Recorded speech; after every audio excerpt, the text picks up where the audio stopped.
So,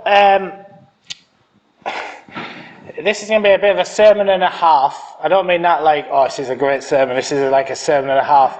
Just more, I wanted to frame chapter 30 in what had happened before. So we're going to re-look over some of 27 and a bit of 28, just to frame what's going on in 30, and because I think that gives a bigger, fuller picture of actually where David is at. So we're going to start at 1 Samuel 27. So obviously before this, David again, 26, as you can see, David spares Saul's life again. This ongoing feud between the two, of where Saul basically had lost God's anointing, and he wasn't tremendously happy about it, as you can expect. And David was like, well, I know the promise is coming, it's just a shame this guy wants to keep killing me, sort of thing. And then we see this ongoing journey of these two people in some very random things, just God working through those situations, and how actually God's promise is true all the way through that. And again, we see this point where they're in very close proximity. Saul doesn't realise it, and again, David's like, "Look, I've honoured your life. I've honoured that you're my king, even though I know I'm the next king, even though you want to kill me." And we get to 27, and we start with a but. But David thought to himself, one of these days I shall be destroyed by the hand of Saul. The best thing I can do is to escape to the land of the Philistines. Then Saul will give up searching for me anywhere in Israel, and I will slip out of his hand. So David and his 600 men with him left and went over to Achish's son Achish, son of Maok, king of Gath. And they settled in Gath with Achish. Each man had his family with him, and David had his two wives, Ahinoam of Jezreel and Abigail of Carmel, the widow of Nabal. When Saul was told that David had fled to Gath, he no longer searched for him. So David's like, do you know what? I'm sick of this. I'm getting a bit frustrated. Look, yes, I get it. There's been God has done a mighty thing, but actually I'm tired. I'm frustrated, and I'm a little bit miffed. And actually, I want a break. I'm going to go over to the place that I know Saul isn't going to get me. If I go over to the Philistines, he won't bother, because he knows that it'll start a war. And Saul doesn't want a war with the Philistines, he just wants David gone. And that's what happens. So David goes over there. I'm not going to read much more of 27, because obviously Matt's preached about it 2 weeks ago. And basically, he finds favour in Achish's eyes, gets to go and live at Ziklag, which is, as Matt had said, was actually part of God's promised land for Israel. So God, even though he used this angry, frustrated man, actually brought about God's plan for Israel, and Ziklag became part of Israel's territory, which was a fulfillment of a promise. And David, verse 7, David lived in Philistine territory for 1 year and 4 months. So I'll skip 8. This is an important verse. Whenever David attacked an area, he did not leave a man or woman alive, but took sheep and cattle, donkeys and camels and clothes, then returned to Achish. And then when Achish asked, where did you go today? David would say, well, I went to Negev of Judah, I went to Negev of Jerahmeel, and against the Negev of Kenites. He did not leave a man or woman alive to be brought to Gath, for he thought they might inform on me and say, this is what David did. And such was his practice as long as he lived in Philistines' territory. Achish trusted David and said to himself, he has become so obnoxious to his people, the Israelites, that he will be my servant of life. Now these are key verses in what I'm about to say, because that was not normal practice, right? As we'll see, normally you don't go, oh, I'm going to attack these people and then wipe them out. That wasn't the thing to do. And why did he do that? He did that because he didn't want anybody to tell that he'd gone, and he basically was just going, do you know what, I fancy going and attacking those people. I'm a bit annoyed, I'm frustrated, I'm going to get my anger out, I'm quite good at this, let's go and do it, sort of thing. But actually I'm going to wipe out everybody and just plunder them. And this wasn't natural practice, which we see in verse 12. Achish trusted David and said to himself, he has become so obnoxious to his people, the Israelites, that he will be my servant for life. So Achish was like, this guy is so not doing what the normal Israelites do, that actually they'll just be like, we don't want anything more to do with him. We don't want David our king. Have you seen what he's done? He's horrendous. And Achish was like, this guy is going to be my servant. He's going to be my bodyguard. I know him and his 600 men are pretty good at fighting. They're excellent. And do you know what? They'll look after me. I'm sorted here because these guys will look after me. Israel will no longer want him because of what he's done. Because he let his frustration get to him. And he just went, sack this, I'm just going to go off and do what I want to do. And then chapter 28, obviously the Philistines come and start going, we're going to attack Israel. And they go, wait a minute, who's this guy? We don't want him. He's got a bit of a reputation, mainly against us.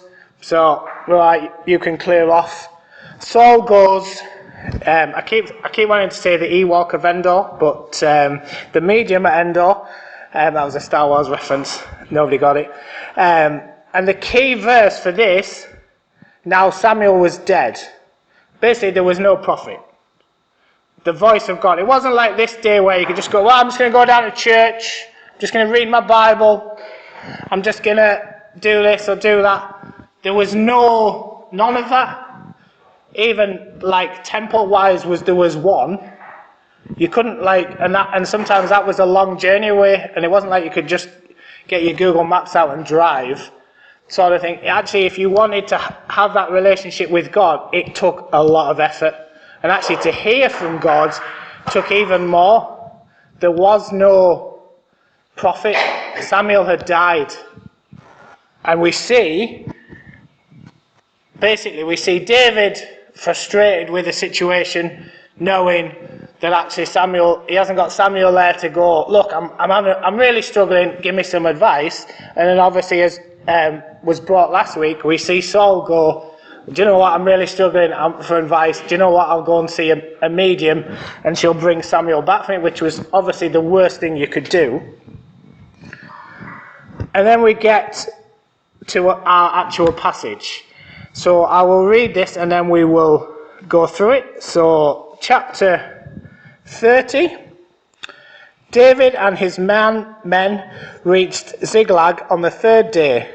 Now the Amalekites had raided the Negev and Ziklag. They had attacked Ziklag and burned it, and had taken captive the women and everyone else in it, both young and old. They killed none of them, but carried them off as they went on their way.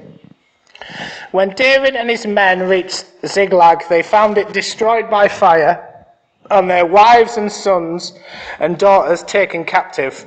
So David and his men wept aloud until they had no strength left to weep. David's 2 wives had been captured, Ahinoam of Jezreel and Abigail, the widow of Nabal of Carmel.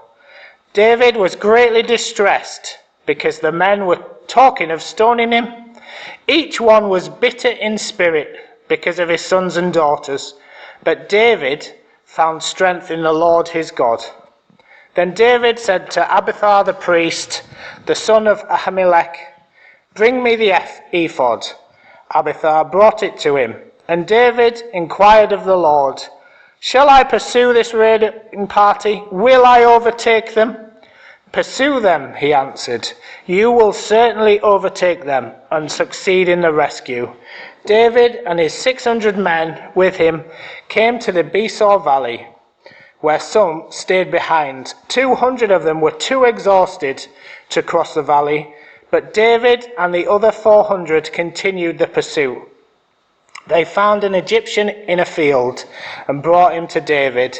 They gave him water to drink and food to eat, part of a cake of pressed figs and 2 cakes of raisins.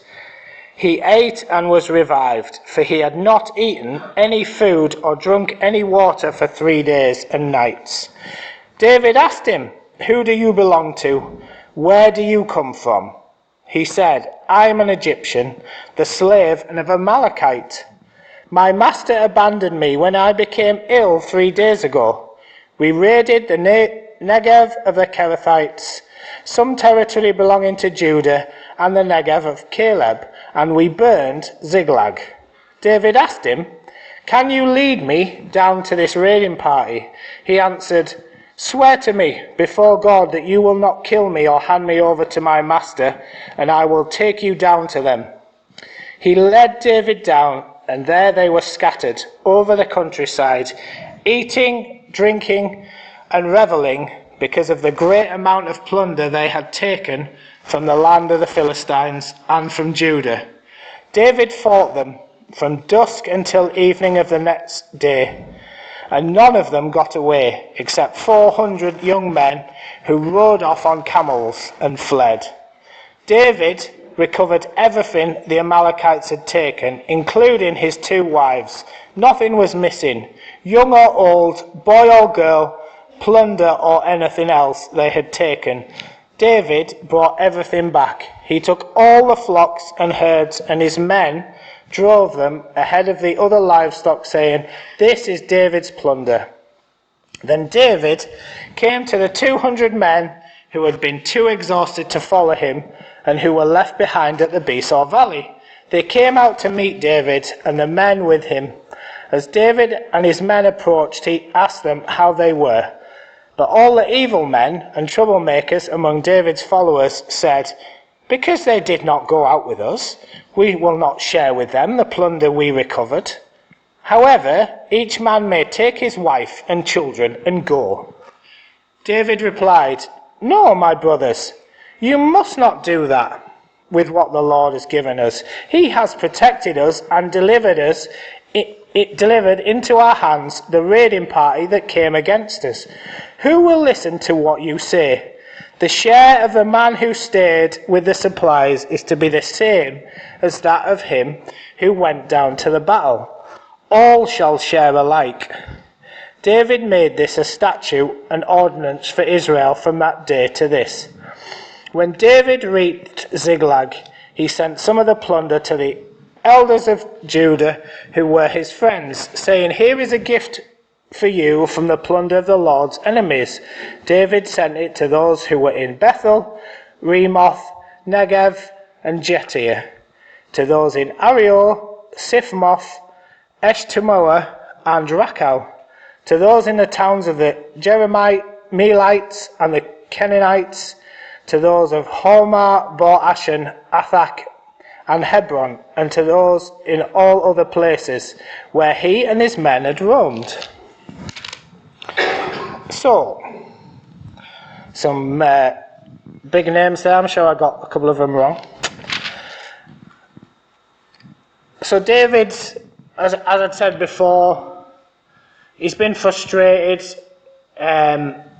He's not been doing the right thing. He knew the promise of God was there on his life, and life had overtook him. And he was like, "Do you know what? Even though I've had this great victory, and actually I could have took Saul's life but didn't, I'm just getting frustrated. I need a break. I need a rest. I need to do something else. I can't carry on like this." He completely forgot the song Jesus, well, not that he'd have had Jesus strong and kind, but when we come to him when we're thirsty, when we're hungry, when we need rest, who do we go to? Jesus. But how many times do we not? we look in ourselves and go, I can't cope. I can't do this anymore. Do you know what, sack it. I just need a break. I just need to go and do something else. I just need to do whatever it is and fill in the blank.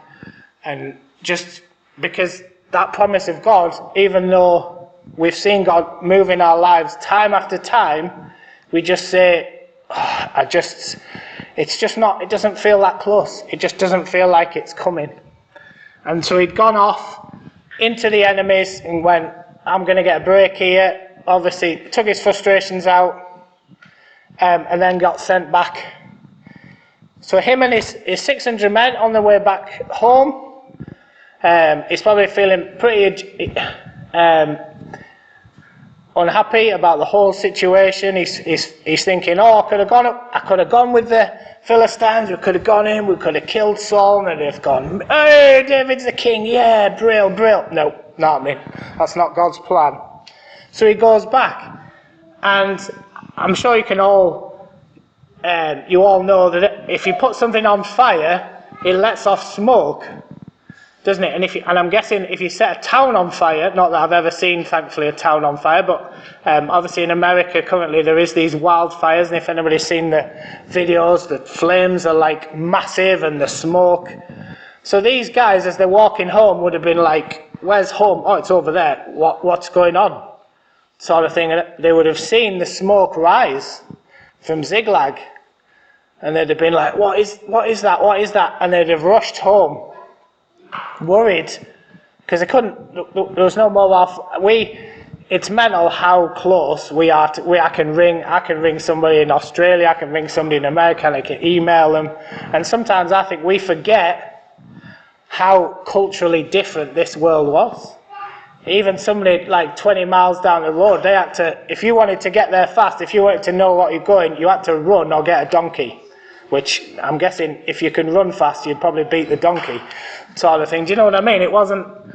That was the state of play. So they could see in front of them something was going on, and they will have been rushing, and they'd have been worried. They'd have been going, something is going on here. We don't know what. I'm slightly scared. It looks like smoke. Let's hope they're just having a big bonfire and a bit of dancing and got some marshmallows out. And he gets there, and they burned it, and they'd taken captive the women and everyone else in it. So everybody had gone, young and old, killed none of them, carried them all off. So not only was it a burning husk, it was an empty burning husk. There was nobody about. They'd left no survivors to go, it was these people that had done it. Everybody had gone. All the possessions had gone. All the families had gone. Everything had gone. So when David and his men reached Ziklag, they found it destroyed by fire and their wives and sons and daughters taken captive. So David and his men wept aloud until they had no strength left to weep. They wept aloud. Such was the pain that was in their hearts that actually they'd lost so much. And I'm guessing a lot of you here have been in that place where actually you've lost something so dear to you, and actually you just don't. All you can do is cry. All you can do is weep and just go, what is going on? What can I do now? I don't know what to say, I don't know what to think, I don't know what to do. All I can do is cry. Such is the pain and heartache in my heart. And then, as is normally what happens after the fingers come out. Well, whose fault's this? Who's this done this? David was greatly distressed because the men were talking of stoning him. So not only had David come, all his family had gone, all his possessions gone, he's like, man, this is just not my week. This is not happening for me. Then his 600 men are going, wait a minute, this is your fault. This is on you. You did this. And sometimes as a leader, the fingers do get pointed at you, even when it's not your fault. You can be hurting as much as everybody else. But ultimately, as a leader, you've got to take responsibility. You've got to stand out front and take the flak. And that hurts. I've been there, and some of you will have been there, and that does hurt. Because you're like, well, I don't know what's going on. And the guys were like, look, this is all on you. You've done this to us. You wanted to go off to war and kill all these people. You wanted to go to war with us. We could have stayed here. We'd have been fine. This wouldn't have happened to us. Right, we're going to kill you. We're going to get rid of you. And for me, and I'm sure a lot of you have been here, and I've definitely been here, this was the turning point for David. He came to the end of himself. He came to the end of his rational line of thought. And what I mean by that is, he had gone, I have no idea what is next. I need somebody greater than me to tell me what to do next. And he remembered the Lord. He remembered that ultimately God is for us, not against us. Even though he in his head could have gone, I am such an idiot. I have done this wrong, this wrong, this wrong, this wrong, this wrong. And to a degree, the fingers would have been pointing at him. It is my fault we're here. And to a degree it was. But actually he remembered who God was. That actually God still loved him. God wasn't going to forsake him. And God was for him. And he, I love how it says this in the, but David found strength in the Lord his God. His faith was enriched. He remembered who God was. He went, do you know what, I'm rubbish, I'm nothing, but I know God is everything. I know, in my own strength, I can do nothing here. I don't know where they've gone. I don't know who it is. I'm hurting. All my people want to kill me. My family's gone. All my possessions gone. I just want to weep and cry. I probably want to die myself. But actually, God is bigger than me. I can do this not in my strength, but in his strength. In his power, not in my power. And he remembered. And then we see, right, Samuel's not around. I can't go and see Samuel and go, Samuel, what can I do? So he gets the ephod. Now the ephod was a priestly garment. It was I'm not going to go, you can Google it after the service, obviously. Was a priestly garment, and it was very intricate. It had a lot of stuff in it that was about what the faithfulness of God, what God had done, about his people Israel and what they did. And he was like, look, the priest can talk to God. I need a connection. I need to reconnect with God.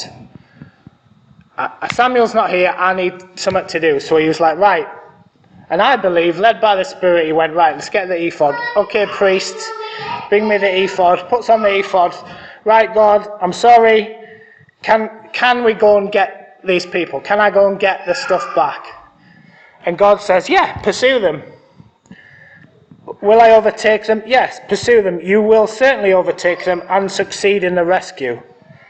So he's like, right, let's go. Come on, lads, 600 of you. Let's go. And they get to the Besor Valley, and obviously these guys had had a rough ride as well. And 200 of them are going, look, I can't go any further. I just need a rest. And do you know what? There's nothing wrong with that. It's good to be honest. There's times in our lives, in our Christian lives, when we need to say, things are overtaking me. Things are getting out of hand, and I need to take a step back. And these 200 guys were like, look, we want to go, but actually, we can't. We understand we can't go on. We'll stay here, we'll look after some supplies, go on. We'll lighten the load for you, but actually, we can't go all the way. And there's nothing wrong with that. And sometimes I think in church we think, oh, it's great, we're doing this evangelistic event, we're doing this evangelistic event, we're doing this meeting, and it just becomes a checklist of we need to do this. That's not right. The reality is you need to do what God is calling you to do. The church, this church and whichever church you go to, will do loads of things, and it doesn't expect you to be at everything, because it knows you're only human. It knows that, yeah, God will provide when we're tired, and trust me, I am tired, but actually that we're human and God, we need to look after ourselves, and that actually we need to do what God wants us to do. It's so easy to think, well, I'm not that great a Christian, I can't go and evangelize on the streets, I'm not that great a Christian, I can't preach from the front, or I can't be at a house group, or I can't lead a house group, or fill in the blank, whatever's in your head. But that doesn't make you any less of a Christian. Knowing your limits is what makes you you.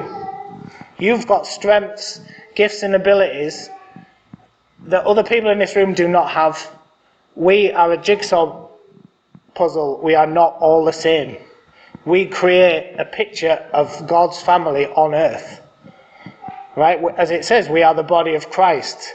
If I was a big leg, that would be all right for hopping, but it wouldn't be very good at seeing. Do you know what I mean? Ultimately, you are a part of a body. You are not the body. Know your limits.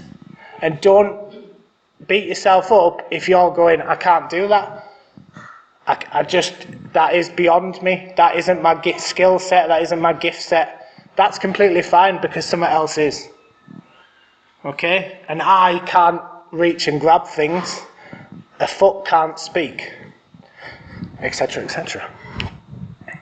Okay, so they left the 200 and the 401 went off.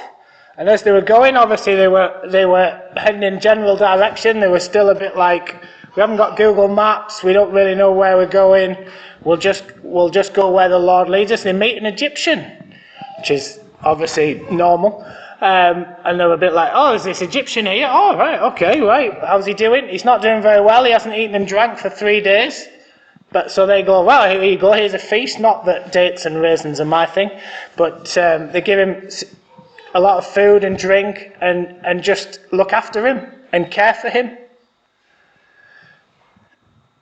And actually, we see God's hand in this, that as they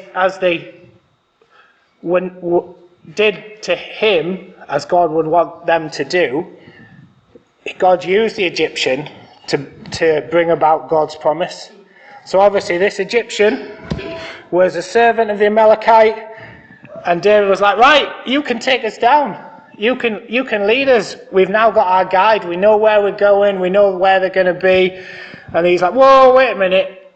You're not going to kill me, are you? You're not going to hand me back. I don't really like the Amalekites. They've been nasty to me. They left me for 3 days, and they're like, no, it's fine. God loves you. We love you. You're going to help us. You're part of God's provision for us. Let's go. So then down they go. He led David down, and there they were, scattered over the countryside, eating, drinking, and reveling because of the great amount of plunder they had taken from the land of the Philistines and from Judah. So David fought them from dusk until the evening of the next day. So a long time. It was not a quick and easy battle. And none of them got away apart from 400 who rode on camels. So if you think, there's only 401 Israelites, there's only 401 people with David, and actually they were scattered across the countryside. So when you're driving in the hills and you're driving to Whitby and you see the lovely things before you see they were scattered, there would have been thousands, hundreds of thousands of them. And actually, it didn't matter how big that problem looked. David knew God was with him. And that God had, even though David had sinned, and David had got to a point of doing things his own way, God had brought it back and used David to show who is really in control. And so they bring it all back, and then they get back to the 200 who had stayed, and David and his men approached and asked them how they were. So David's like, how are you doing, lads? Are you feeling better? Yeah. It's a nice sunny day. You've been enjoying it. You've rested up. And then people come and go, whoa, wait a minute. look, they're not having any of this. This is ours. We went and fought them. We did the hard work. They sat there, did naught. Right? It's ours. It's not theirs. They can have the kids. Go on, off with you. I've done this. I've earned this. The reality is, who done it? Who'd earned it? Was it them? No. God. God had worked a miracle, and they still wanted the credit. They still wanted to say, look what we've done. There's only 400 of us. We killed all them, apart from the 400 who got on camels. All this is ours. You did nothing. Well, actually, they'd been used by God, but actually it wasn't their strength and power. It was God using them. And it was that miracle that had worked through. And we need to share in our victories with each other, especially as Christian brothers and sisters. For those people who are strong prayer warriors, who you may not see in the youth work, who you may not see doing Sunday school, we need to share our victories. For those youth that are coming on in Christ, for those people, those discussions we meet at work or ever, we need to share our victories because we're all in this together. As I said, if there's no harm in resting if you need to rest. There's no harm in going, do you know what, I can't do anything other than pray. Great. Use that gift. Pray for those who are doing the youth work. Pray for those who are doing the evangelism. Pray for those who are going to work and talking to people. But actually, for those that are doing the youth work and thingy, share the victories with them because they're doing them. All work's important. Just because I'm up here preaching and I wrote the back bit on the hard way happenings, that doesn't make me any better than you. That doesn't mean that I'm more special than you are. I'm not. The victory is for all of us. When we see people come to Christ, it's not going, oh, look what Dennis did. He talked to that person. He's come to Christ. Isn't Dennis amazing? No. We celebrate with the angels in heaven. It's a shared victory. And we need to remember that. We need to remember that everybody in this church is all working together for God's good.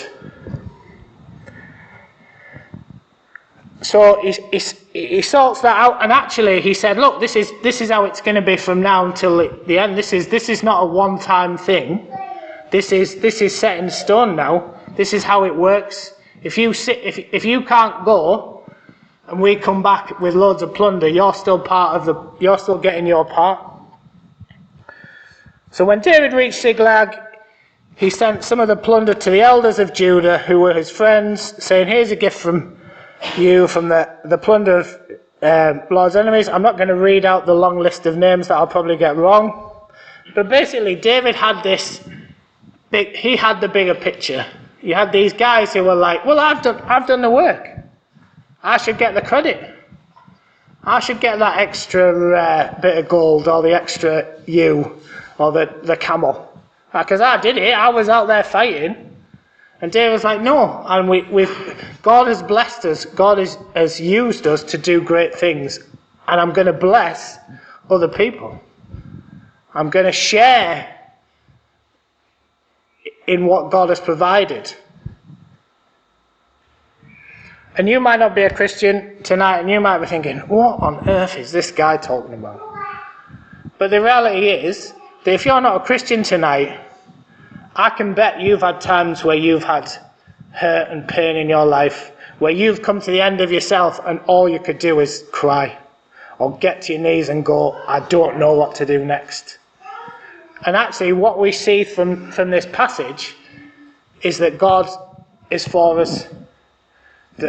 So much so that he sent Jesus to die on a cross in our place when we truly repent and go, do you know what, I can't do this anymore. I can't do this. I don't know what the next step is because I have come to the end of myself. I have realised my limitations. I have realised I'm not as good as I thought I was. I'm not as clever as I thought I was. And actually, I need help. And God is going, I have sent all that help to you. I want to bring back that relationship between me and you so much so that I have paid the price for everything that you've done wrong. And so if you're not a Christian tonight, let me tell you, and it doesn't matter how much wrong you think you've done. You could have a long list. Could be mine's a long list, tell me that. And you might think, well, this is the longest list in here, and some of those things are horrendous. But the reality is that, as we see with David, he'd done lots of horrible things, and he'd done lots of horrible things before that sort of thing. But actually, God used him to do great things. And that actually God was for him. And that it didn't matter how much wrong he did. When he turned to God, when he saw who God was and his deep need for God, God was there with open arms to accept him back when he asked for forgiveness. And if you're a Christian, just let me encourage you that we are the body. You might be sat here thinking, I don't do a lot in church. All I do is pray. All I do is make the tea. Well done. Because you're part of what we're doing here. If you can't go out and evangelize, that's fine. If you can't do the youth work, that's fine. If you can't do the Sunday school, that is fine. If God is calling you to do those things, do them. Because he'll equip you to do them. But actually, we need to share our victories with you. We need to see what God is doing in this place and share that victory with each one of us. On Wednesday, that's part of what was happening with this. It's that sharing of the victories of all these churches that we're working together with. And you might think, well, I don't really feel part of that, but we are. So let me encourage you. Know you are loved and that you have gifts and abilities. And no matter how frustrated or tired or angry or sad or upset or whatever you are, God is still for you. And he is still stood there with arms open wide.